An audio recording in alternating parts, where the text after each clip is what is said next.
Hi, and good evening, good afternoon, wherever you are in the world. Thank you for joining me today. I'm going to be asking a question that is for the thinkers out there.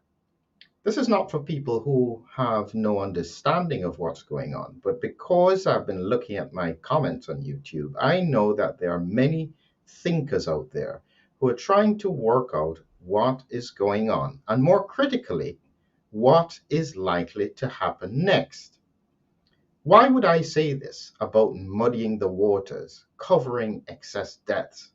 I guess the first question is it even happening? So, what I'm going to be doing is breaking this down into sections. I'm going to be using a short clip from Redacted with Professor Hotez, highlighting what was the concern early on in the development of vaccines. I'm going to be showing you some statistics from Bulgaria and the UK and the US looking at excess mortality.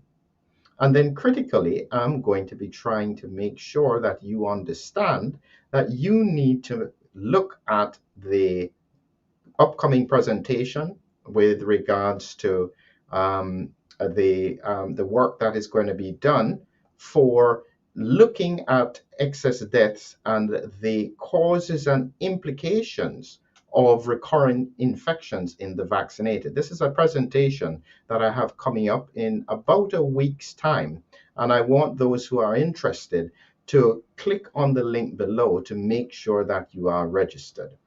So that's one of the critical things that we'll be looking at as well. So let's start with an important question.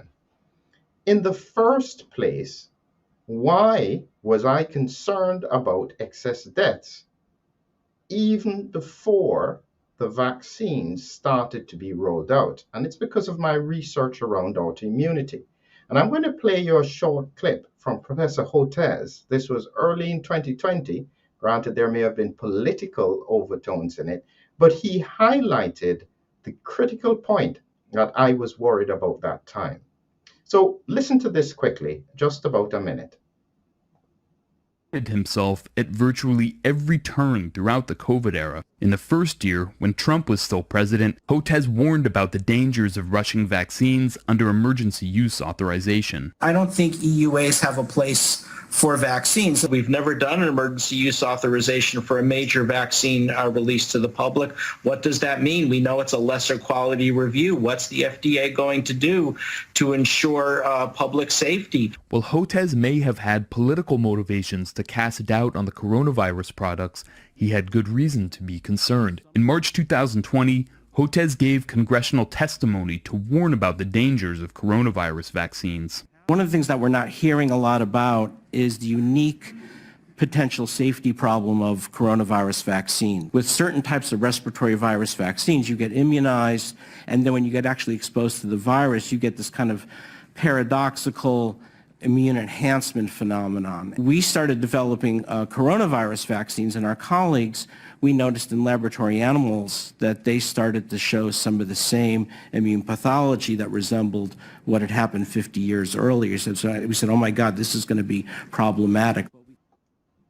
That's where I'll pause you. So they noticed the same immune pathology that occurred when they looked at the vaccines in animal models. That was the reason why we don't have a SARS-CoV vaccine, because they saw that there were potential problems. Now, why would that be relevant now? Well, across the world, we have an issue with regards to excess mortality.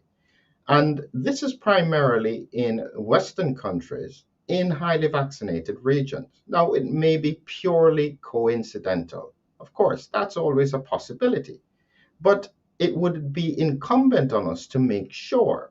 So I've got here some images from our world in data. And you can see here, this here in pink is the United Kingdom. And you can see at one point, this was in January 23, the peak was at 26% excess mortality. It has come down, it's fluctuating between 18 and about 8%, but it's flat. In the US, their excess mortality in January was 23%. That has come down somewhat, and it is floating here at about 6-7%.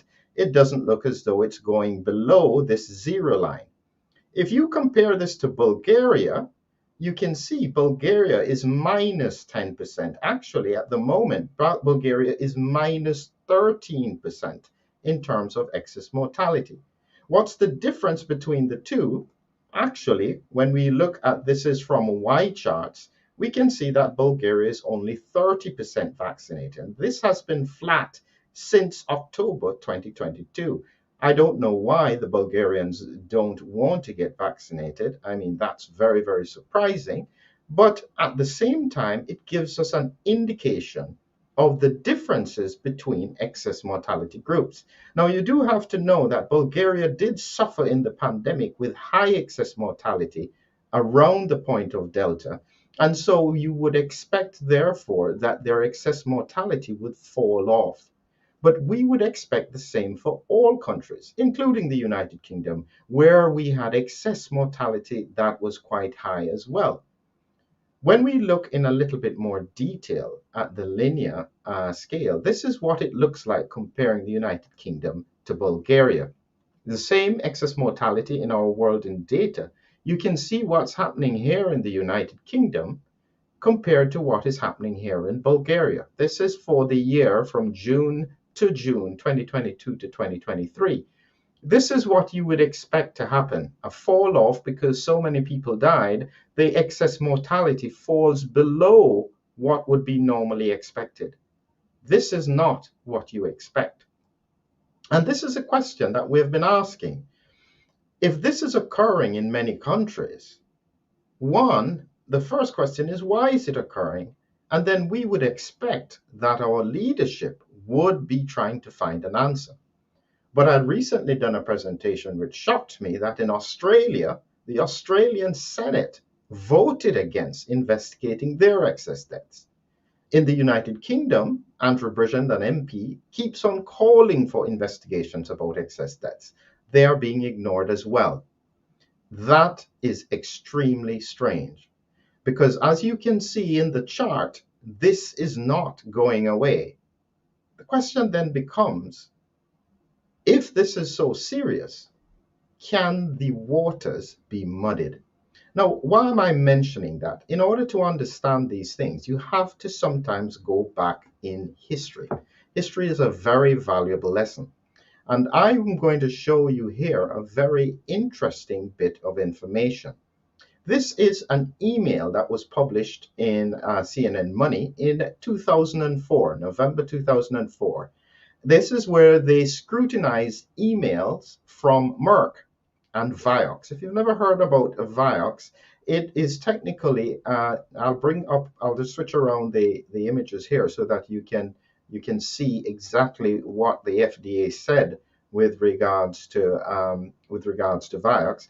And it was here that Vioxx, rofecoxib, is actually a non-steroidal anti-inflammatory drug.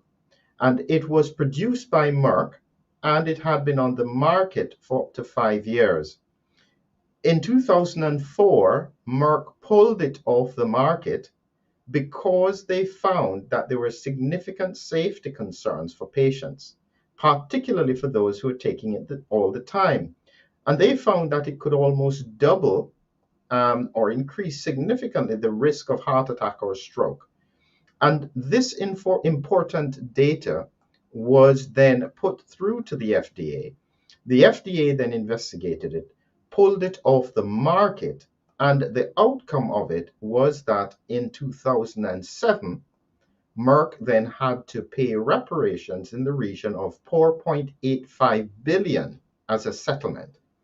And this here, actually at the time, interestingly, Merck did not accept that it was a fault, but they did agree to settle it out in court with to cover the lawsuits filed against them. So this is what can happen in the context of accepting liability. And this is what I am worried is potentially occurring. Is it that there is a fear in the major scientific community about looking at excess deaths? Because if there was to be a link to the elephant in the room, the outcomes from a financial point of view would be absolutely disastrous. Now, that's something that we have to consider. But if this is so serious, and now this is the question for the thinkers out there, is there any way for the waters of excess deaths to be muddied, where you cannot actually identify what the cause is? And that's what's concerning me, because a normal response should be for governments across the world to look into this seriously, to recognize that there could be risks based on what had happened with prior vaccines, and to try and ensure that there is no harm to the public. The fact that this is not being done, especially after what I played with Professor Hotez, they were fully aware of the risks. Why would we choose not to investigate it? And the only way you will know here is through autopsy. It's not going to be identified any other way. Histological examination of tissue is what is required in order to understand and to be able to identify patterns of disease. The question is, if excess deaths continue at the rate that they are, and I'll put this picture here, the implications across the population are serious. For those who are invested in some way where there is financial concern, they may not want this investigation to be done. From a clinical point of view, I think not investigated is completely unacceptable. And so it's something that we have to push for in order to get answers that will help us to be better prepared for the future. For those who had heard the early part of the presentation with Professor Hotez, I thought the work done by Redacted was really, really interesting. And I don't have the link to the video, so you can search for Redacted on YouTube. But I'm going to play a section for the rest of it just before we finish. So listen to the further discussion.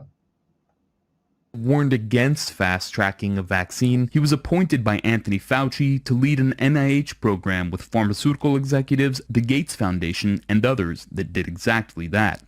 In May 2020, anticipating public concern about what he had admitted was rushed testing, potentially unsafe products, and a new platform, Hotez wrote that the communications and missteps around the rollout of COVID-19 vaccines may require a period of damage control, and called for the White House and NIH to shape a well-crafted vaccine communication plan and designate a trusted spokesperson who can articulate and carry the message, an apparent reference to himself. Once the FDA had given emergency use authorization, Hotez reversed his public stance. So what's your reaction to this approval out of this second vaccine? No, it's fantastic. The emergency use authorization closely approximates the full approval process, so there's nothing really rushed. Any vaccine released by emergency use authorization by the FDA is an outstanding vaccine. Take whatever vaccine is really offered to you. Hotez said that once enough people were injected with 2 doses, viral transmission would stop and other measures would no longer be necessary. News is good. It's saying even after 6 months, it still looks like it's really strong and durable. So this is going to be a long-lasting vaccine. A single dose is not very effective, but 2 doses fully vaccinated people are. A week or 2 after the second dose, the masks can start to come off. And guess what? You can have everything you've asked for in terms of not requiring social distancing and masks. We can have an extraordinary quality of life. This is time limited. It's not in perpetuity, Wolf. This is not in perpetuity. We are going to vaccinate our way out of this epidemic starting in the summer. If enough Americans get vaccinated, we could actually halt virus transmission, potentially. If you do the simple math, I did a back of the envelope calculation. Once you get over 65% of the population with a single dose of the vaccine and 50% with 2 doses, the amount of transmission will really start to decline. 60 to 70%, 60 to 80% threshold. We need to get to about 75% before we interrupt transmission. Around 3/4 of the U.S. population, roughly 80% of the U.S. population. 2 doses turned to 3. I think ultimately a third immunization with the mRNA vaccines will probably be needed at some point. We thought there was a pretty high likelihood we might have to give a third immunization down the line anyway at some point, because we had no idea about the durability of any protection of any of these vaccines. So if you got a 2-dose Pfizer Moderna vaccine, think of it as a 3-dose vaccine. We ultimately will need to give a third immunization, and I've been pretty much saying that all along. This was always a 3-dose vaccine, and so this was all predicted and predictable. I've always said this is a 3-dose vaccine. 2 mRNA vaccines were always a 3-dose vaccine. We've known for a while that this was going to be a 3-dose vaccine. The big unknown is what happens to those of us who got 3 doses. I don't have the answer. You need that third immunization to get a 30 to 40-fold rise. After you get that third immunization, you do get a big boost in virus-neutralizing antibodies. By November 2021, the U.S. population had met what Hotez and the government called fully vaccinated. Today, we hit 2 important milestones. 80% of adults now have at least their first shot, and 70% of adults are now fully vaccinated.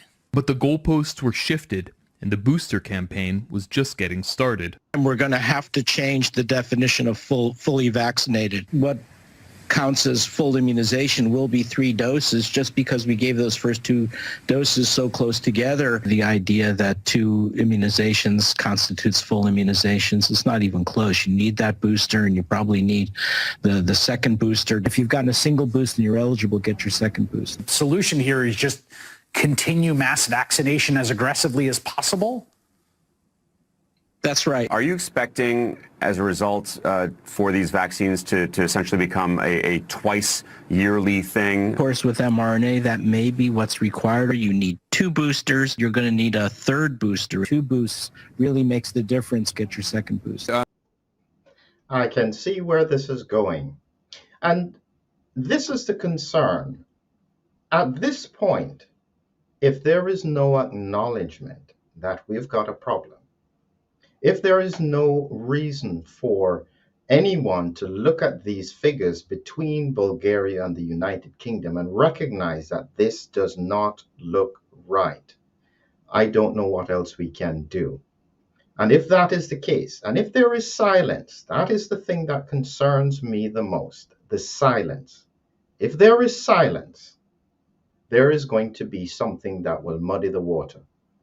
It takes those who are thinking, observing, and who can anticipate the future to be able to ride it through this next phase.